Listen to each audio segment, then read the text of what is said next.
Arsenal 1, Como 1, the Pundit desk, Emirates Stadium, the headline take. Right, let's get into it.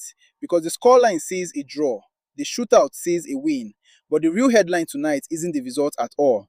It's the sight of Bruno Guimaraes pulling on the red and white for the first time, coming off the bench at halftime to a give it to Bruno chant inside his own Emirates debut. That's the story. £75 million from Newcastle, and Arsenal fans didn't even wait for a touch of real quality before they'd adopted him. For me, that tells you everything about the appetite around this signing. But there's a second story running right alongside it, and it's an emotional one. Sex Fabregas walking back into this stadium, not as a legend in the stands, but as the opposition manager.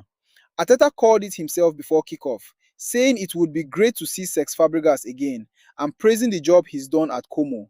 And what a job! Fourth in Serie A, Champions League football secured, first time in the club's history. This wasn't just a glorified training exercise. Como came here with genuine intent. Look, in one sentence, Arsenal ended preseason the way they've ended most of it. Some really encouraging individual moments, a defensive sloppiness that needs sorting before Sunday, and a penalty shootout that papered over more cracks than it should have. How it unfolded. Arteta made 7 changes from the Emirates Cup final, and the team he picked told its own story. Theo Julien and Marley Salmon, two academy defenders starting in the back four alongside Gabriel, who wore the armband. Eberechi Eze got his first preseason minutes back in midfield alongside Ethan Nwaneri and Miles Lewis Kelly, who has now started every single preseason game. Max Daumann and Gabriel Martinelli flanked Gabriel Jesus through the middle. It was scrappy for large spells, as these games often are, but Arsenal found a breakthrough in the 33rd minute, Lewis Kelly pouncing on an error in Como's build-up play to put the hosts ahead. That's twice now in preseason, he's been the one making things happen from midfield, and for an 18-year-old, that's not nothing. Como, though, didn't fold.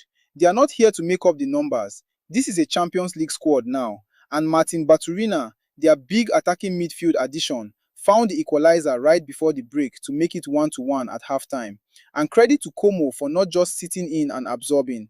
Arteta then made wholesale changes at the interval, 6 of them. Kepa, Gabriel, Daumann, Nwaneri, Eze and Jesus all came off. David Raya, Christian Mosquera, Martin Odegaard, Bruno Guimaraes, Fabio Vieira and Victor Gyökeres came on. Essentially a second team for the second 45. Fabio Vieira should have put Arsenal back in front just after the hour, slipped through by Odegaard, but Jean Boutez made the save. That was as close as either side came to a winner in normal time.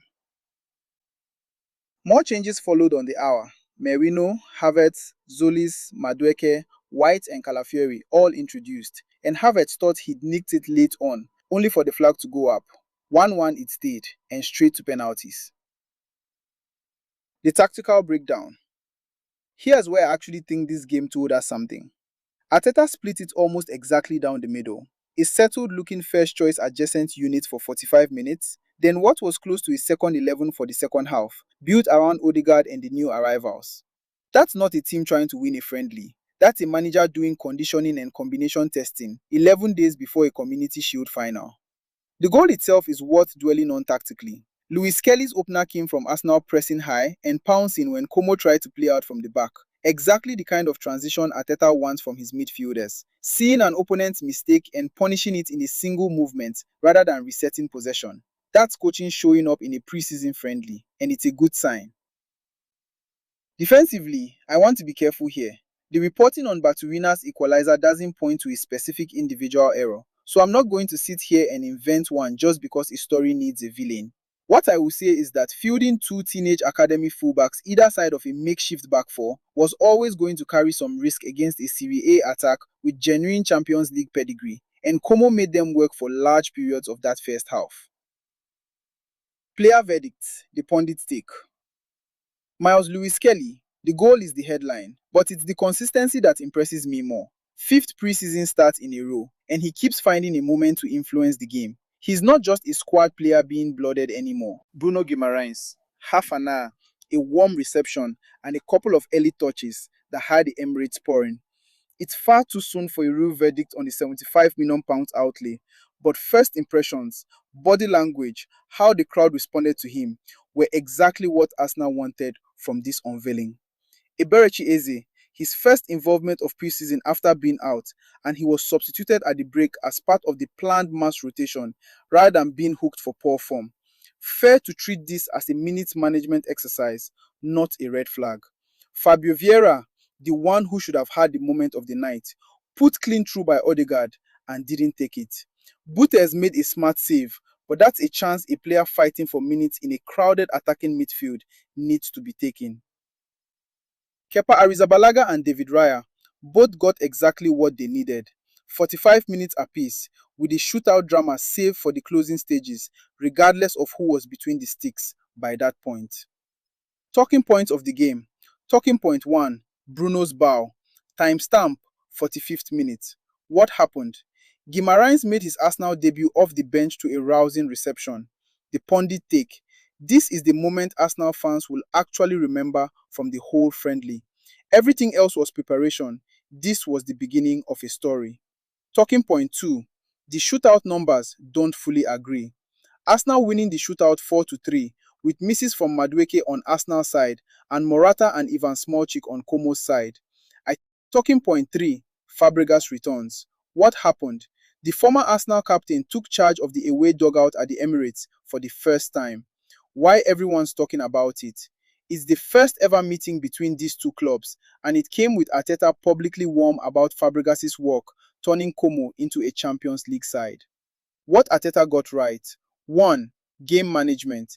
Splitting the squad cleanly across two halves with 11 days to Cardiff is exactly the kind of load planning you want from a manager this close to a final. 2. Trusting Luis Skelly again and getting rewarded with a goal. 3. Giving Guimaraes a proper visible unveiling in front of the home crowd rather than easing him in quietly somewhere less prominent. What needs attention before Cardiff? I'll be honest, I didn't love how open that first half backline looked at times against a side of Como's quality. Squad depth at fullback is going to be tested properly the moment competitive football starts, especially with Timber and Saliba both still out. And finishing, Vieira's miss is the obvious one, but Arsenal have now gone through Betis, Dortmund and Como without consistently turning control into goals in normal time. That's a conversation worth having before City on Sunday. Looking ahead, this was preseason business finished. Sunday is the real thing. Arsenal against Manchester City in the Community Shield at Principality Stadium. The reigning Premier League champions against the FA Cup holders, and the first shot at silverware for the new look squad. Expect a much more recognizable first choice 11 and expect the Bruno Guimaraes conversation to properly start. So that's Arsenal 1, Como 1, Arsenal winning it on penalties. And a night that was really about glimpses. Guimaraes' first touches, Lewis Kelly's continued rise, Fabregas back where it all started for him. What did you make of it? Are you excited or nervous about that back four heading into Cardiff? And is Bruno Guimaraes going straight into your best 11 on Sunday? Let me know what you think Arsenal do next.